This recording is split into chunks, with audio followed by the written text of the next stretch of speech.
In this garden video, I show you how we turned an unusable wet garden border filled with heavy clay soil into an attractive garden with amended soil and pretty shrubs that can handle the wet.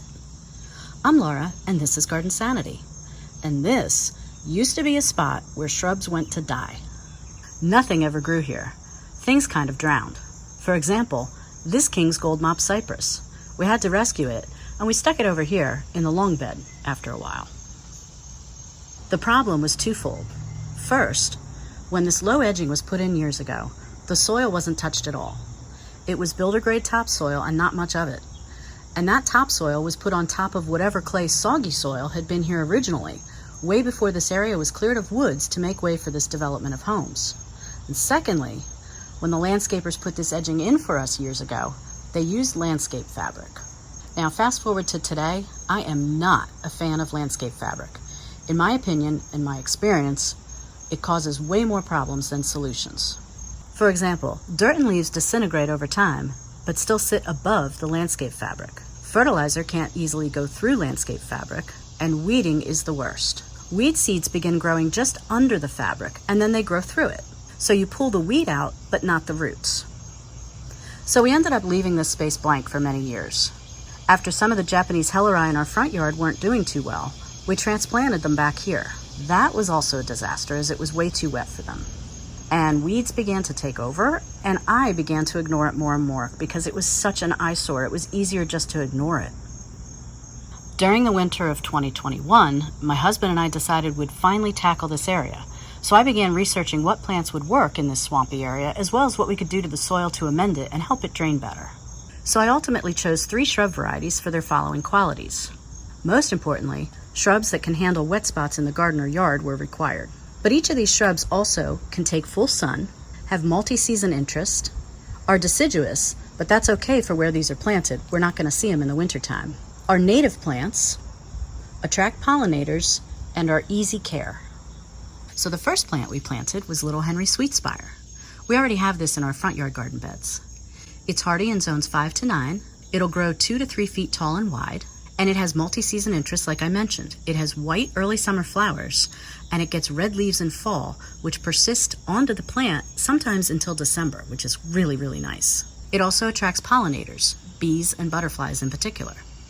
The second shrub is Sugartina Crystalina Summersweet, also called Clethra, which is a little bit easier to say. It's hardy in zones 4 to 9. It's going to grow 3 feet tall to 3 to 4 feet wide, and its multi-season interest are summer flowers, which are white, and it has yellow leaves in fall, which glow in the sun. It's really pretty. The pollinators it attracts are butterflies. The third shrub is Sugar Shack Buttonbush. It's hardy in zones 4 to 10, and it's going to grow taller than the other 2 shrubs. It's 4 to 5 feet tall and wide. Now this is a dwarf size, actually, compared to full-size buttonbushes, so keep that in mind. And its multi-season interest is that it has white summer flowers, and those flowers look so unique, and then they turn into red fruit. It attracts pollinators like the other shrubs, and in this case, bees, butterflies, and even hummingbirds. So once the plants were chosen, then I needed to measure and figure out how many plants we needed to turn this into a really nice area. So after measuring, I decided on 2 buttonbush shrubs, 3 summersweet shrubs, and 3 little Henry Sweetspire shrubs. And each shrub would be spaced about 3 feet apart, more or less. So here's the tools my husband used. A steel tamping and digging bar, we call it a breaker bar, a pickaxe, shovel, a Ryobi auger, and a metal rake. So first we removed all of the river rock in this section of the border, and we put them on some tarps. So at the end of day 1, this is what we accomplished. I got all the leaves and weeds out of the rock. Still haven't dug these guys up yet. But my husband put himself in charge of the rock, and he did a stellar job. So he had the brilliant idea of, once we dug out all the rock, we meaning he, what he did, it was all dirty and gross. He just hosed it all down, and it looks fine. It's a great solution. So then we filled the bed with some water just to kind of show ourselves once again how this just doesn't drain at all. Now the funny part is we dug some holes just to see what would happen if there was water way down there. Look at this hole. No water.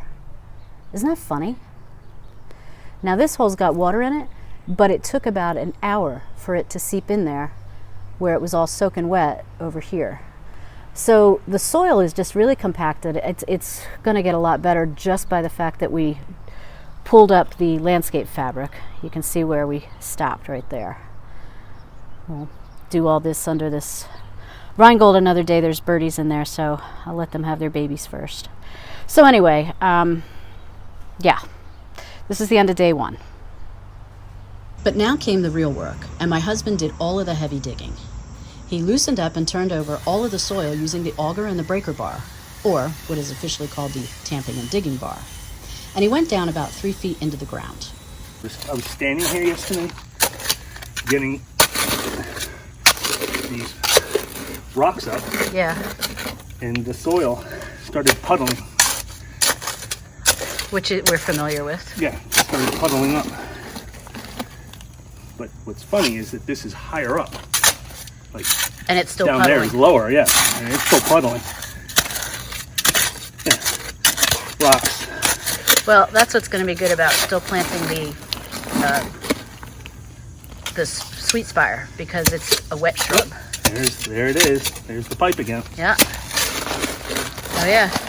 All right. Lovely. But it's over further. Can you imagine if we didn't have the pipe though, and all the water just was like sitting around? Oh yeah, this yard would be even worse than it is. Next came the garden gypsum. We used a product by Espoma that comes in a 6-pound bag. Gypsum is a mineral that helps loosen up clay soils. The package directions for garden beds say to apply 6 pounds per 30 square feet and to work it into the top 6 inches of the soil. Our goal was to improve the soil quality and the drainage, so we also used a few large bags of composted manure plus bags of garden soil. We chose to mix everything together, including the gypsum, so that we had a nice healthy mixture for the top 3 feet of soil.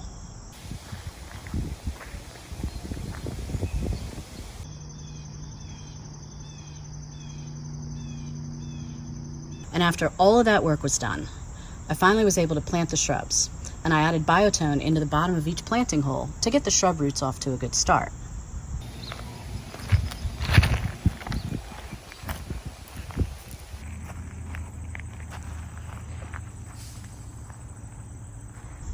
And then finally, over quite a few weeks, because my semi-arthritic hands made me take my time, I added the river rock back onto the beds. I did use my small shovel and a bucket to put the rocks back, but for the top layers of rock, I fixed them all just so by hand. Because once these rocks were back in place, they were not ever going to move again, and they still haven't.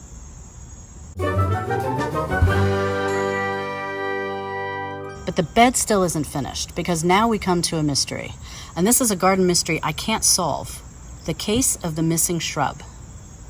Once this area was planted, other than admiring it, I didn't need to focus on it at all. I admired the fall colors last year, and this year I enjoyed the summer flowers. But when I started to edit film for this video the other day, I got really confused. Footage I shot last year shows 3 small Summersweet shrubs. But if you look, there's only 2 here, and space for a 3rd. So I actually ended up going in and out of the house several times to view last year's footage and then look at this area again. I couldn't figure it out. Where did the shrub go? I have no idea. There wasn't much weeding to do in this area. In fact, there was hardly any. I couldn't have weeded it out accidentally. And what animal would get back here and eat it down while leaving the other 2 shrubs intact? We have no clue. None. So I'll order another one to plant here. But I swear we need cameras installed. You know, like those cameras that capture wildlife in the woods? That's what I want to put back here. I want to see what happens when we're not looking. So this buttonbush is super happy. I expect more flowers and berries going forward. The Clethra I purchased as quart-sized shrubs, and they're obviously slower growing. So I think it's going to take some time till they get up to their full size. And these little Henry got a little bake this summer, but they hung in there, and now they're starting to change over to their fall color. They look gorgeous already. I'm super happy with how this project turned out. It wasn't fun, but it was necessary to do, and we solved a wet garden problem, and now I really love how it looks. So if you're struggling with a wet garden area, I hope I've shown you that you can turn it into an attractive part of your landscape. It just takes some planning and a bit of digging too. Until next time, happy gardening.